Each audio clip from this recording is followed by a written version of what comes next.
Në një artikull të botuar në vitin 2011, unë kisha përmendur se në këtë monument kemi 3 faza pikturale, nga të cilat faza e dytë daton në shekullin 13 ose 14. Faza e tretë, konkretisht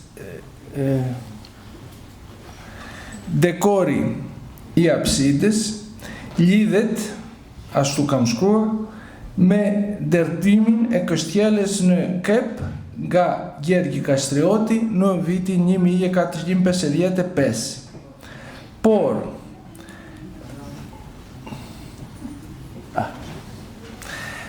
Por, restaurimi vitit 2024 nga profesoresha Lira Çaushi dhe ekipi i saj kërkon një rishkyrtim të afreskave të shënandor në 4 hapa. 1. Përshkrim i plotë, 2.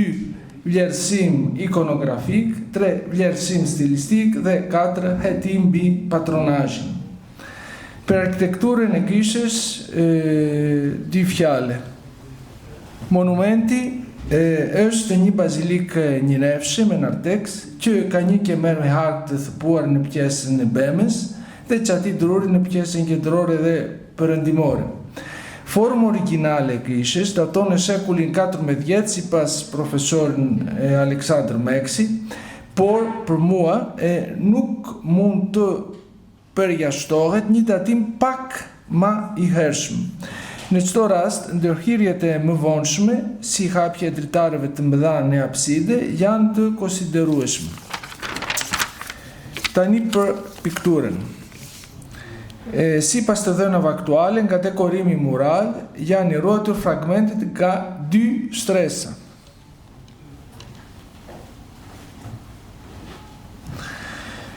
Faza e parë.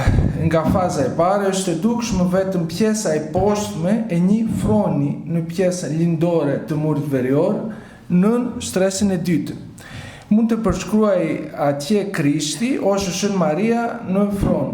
Unë konsideroj se kjo paraqitje nuk mund të datohet para shekullit të 13.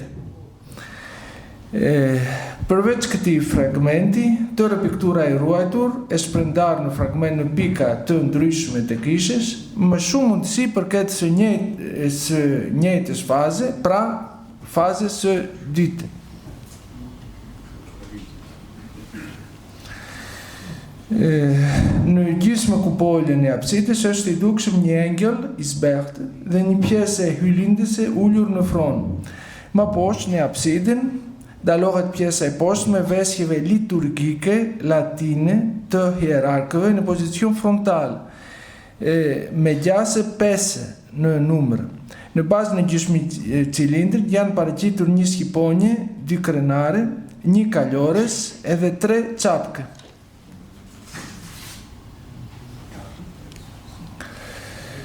Orientalist austriak, gjithashtu konsul në Shkodrë, Teodori Peni, midis afreskave të apsides, përmend vetëm ato me thonjza në lartësinë e arkitravit të altarit, mbyllet citimi, pa i përcaktuar Matej.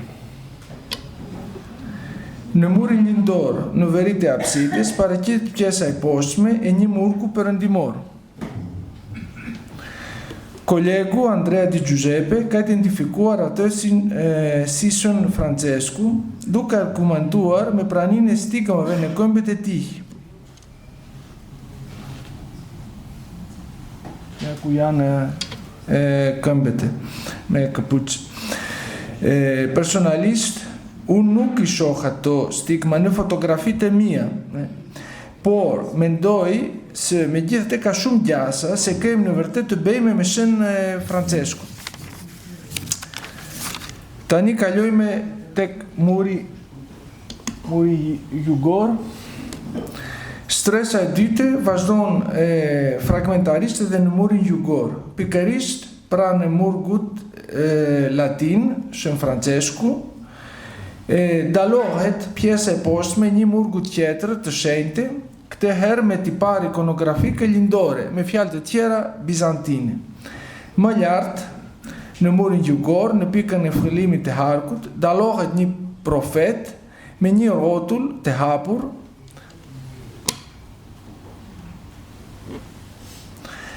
dhe më poshtë duket një pjesë e rrobave nga një figurë tjetër.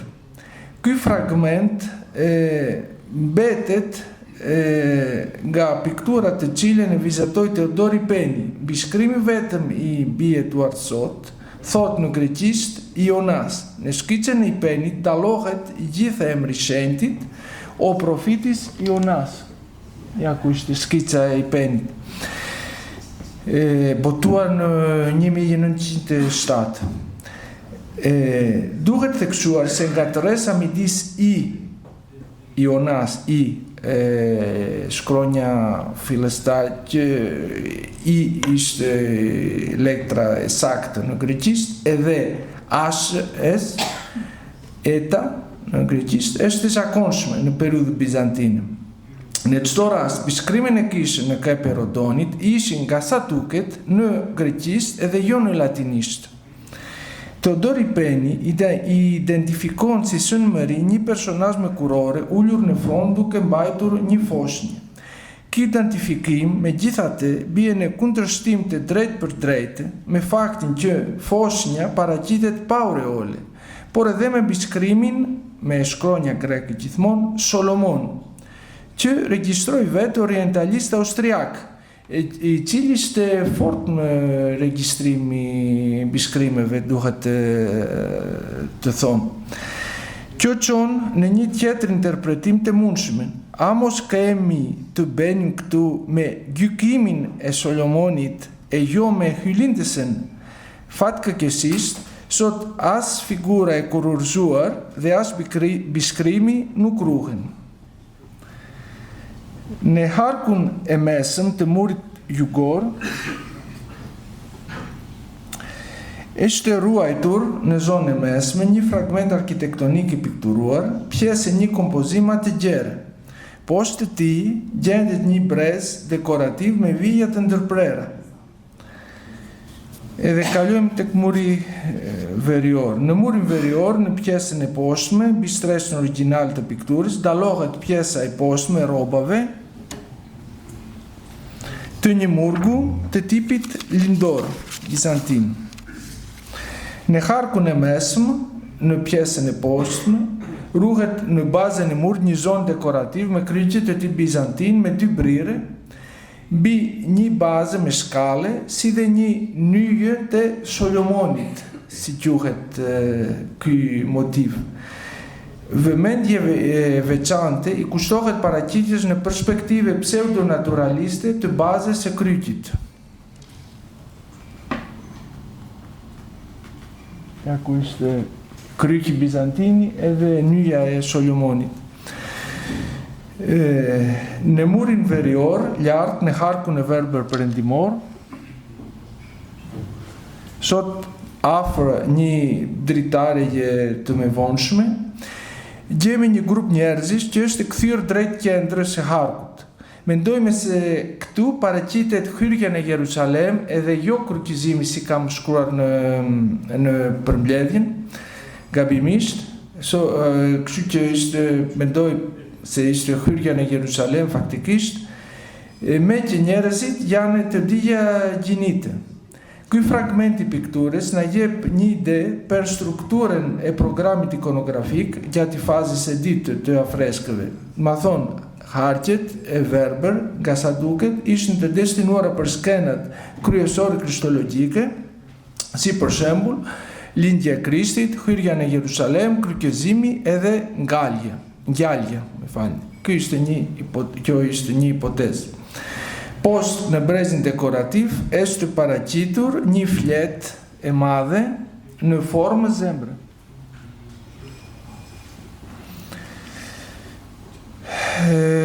Kështu që vlerësimi i pikturës së stresës së dite. Përfundimet tona do të ishin më të plot nëse dekorimi i kishën adot, do të kishte mbijetuar më gjerësisht, kuptohet. Prandaj, ne jemi kujdesshëm në konkluzionet tona. Megjithatë, ikonografia, stili dhe mbishkrimit e fazës së dytë tregojnë drejt artin bizantin e vonshme, sidomos pas 1300-t. Përveç mbishkrimeve greke, integrimi i dekorimit të kyçës në hapësirën bizantine duket në një ëngjëlin dhe fronin e hyllindës në abside, 2 mbetjet e skenës së hyrjes në Jeruzalem, 3 shqiponja dy krenare dhe kryqe të ashtë bizantine me kërçelin diagonal. Në të njëjtën kohë, dalohen edhe elemente të qartë perëndimore, latine. 1. Shenjtori latin.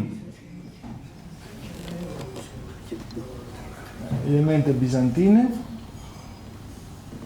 hyrja në Jerusalem, ëngjëli në absid, kryqi bizantin, shqiponja, edhe pastaj elemente perëndimore, 1. Shenjtori latin me shumë mundësi Shën Francesku, i cili gjendet sporadikisht edhe në kishat ortodokse të Kretës në shekujt 13-14. Shikoni një shembull këtu. Hierarke me veshje latine që tregojnë praninë e ritit latin në kishën e Kepit të Rodonit. E tani, sa i përket nyjës së Solomonit, edhe pse motivi nuk është perëndimor, nuk mund të injorohet fakti që ai ringjallet gjatë shekujve 13 dhe 14 në perëndim, sidomos në skulpturë, duke marrë një karakter apotropaik dhe duke u lidhur me kryqin. Ne besojmë në fakt se çelësi interpretime këtyre freskëve enigmatike në Kepin e Rodonit gjendet në vendodhjen geografike të kishës. Kepi i Rodonit ndodhet në një rajon që nga ana kulturore përfaqëson një pikë takimi dhe fërkimesh midis perëndimit latin nga njëra anë dhe botës greko-bizantine dhe slave ortodokse ka ana tjetër. Zona rreth Durrësit është një rajon ku riti greko-bizantin ndërhyn me atë latin shpresh në konkurrencë të hapur. Raporti anonimit nga viti 1322 dëshmon se popullsia arbërore në krahinat e Shkodrës, Pultit dhe të Albanopolit i përkiste besimit perëndimor.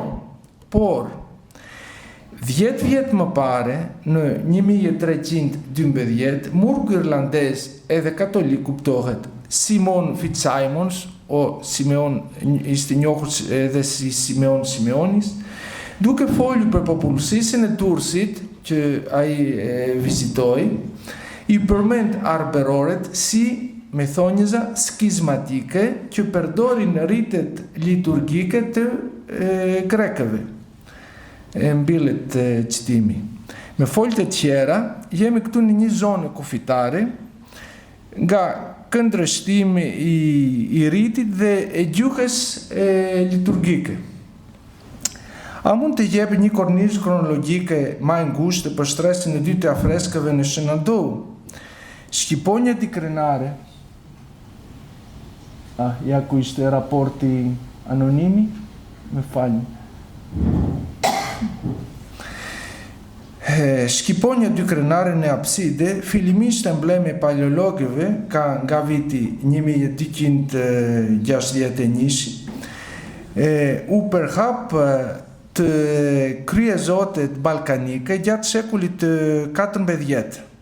Unë përmend këtu 3 shembuj: portretin e Joan Asenit në ikonë shkatëruar në manastirit Megaspileos në Peloponez, një pelhure qëndishur, edhe afreskët në absidën Sen Joanit në Bobostiqa që mund të lidhet me familjen Muzak. Çështja e dhuruesit të mundshëm dekorimit të kishës së manastir të Shën Marise mund të shkjaroje më mirë datimin e saj, ashtu edhe kontekstin. Prania e shqiponjes dy krenare në abside, nëse jo edhe vetë cilësia e dekorimit, në prirën tek një dhurues që kishte një pozitë shundimtare. për më tepër, pikturimi I një kishe latine nga një piktor ortodoks me përdorimin e mbishkriveve në greqisht, si të shohim këtu, është një projekt që me shumë mundësi daton pas përfundimit të pushtetit serb në krahinë e Durrësit, do të thonë pas vitit 1355 kur vdiqi breti Stefan Dušani. Pikërisht, kryezoti dhe dhuruesi në fjalë mund të ketë qenë Karl Topia.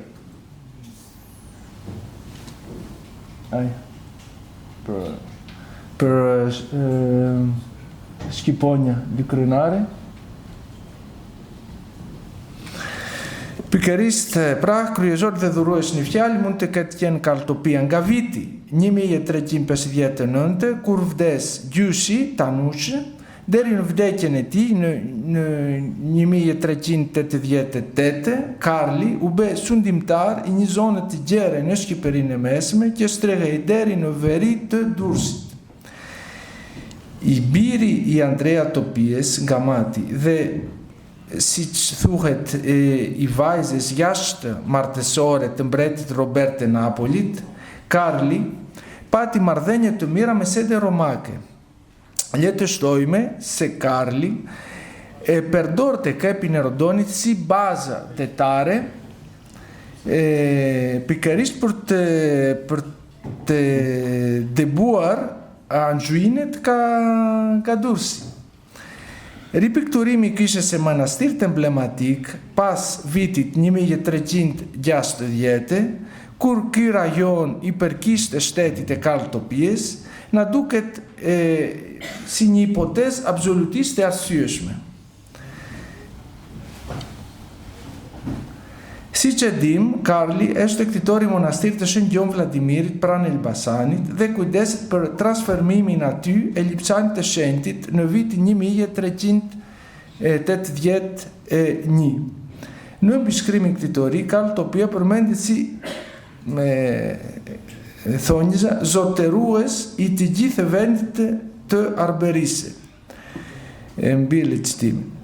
Tre gjuhët e bishkrimeve, greqistja, latinistja dhe slavistja, shërbejnë si dëshmi e fizionomisë kulturore përbëre të mbretërisë së Karlit, një fizionomi që përcaktohej nga realitet historik dhe geografik. Në fund të fundit, pyetja që shtrohet është nëse faza e ditë e afreskave të shëmërisë që në ndohu, një vepër e stilit bizantin të vonshme, me bishkrime greke, por me një ikonografi të përzirë, mund të konsiderohet si analogia vizuale e mbishkrimeve të Shën Gjon Vladimirit. Kjo pa qartësi e dekorimit të manastirit në kep e Rodonit, e bën të prekshme rreth qemerinë e kufive kulturore për gjatë vijes Durrës-Kruje, por edhe më tej gjatë mesjetës së vonshme. Ju falenderoj shumë për vëmendja. I thank you a lot for your attention.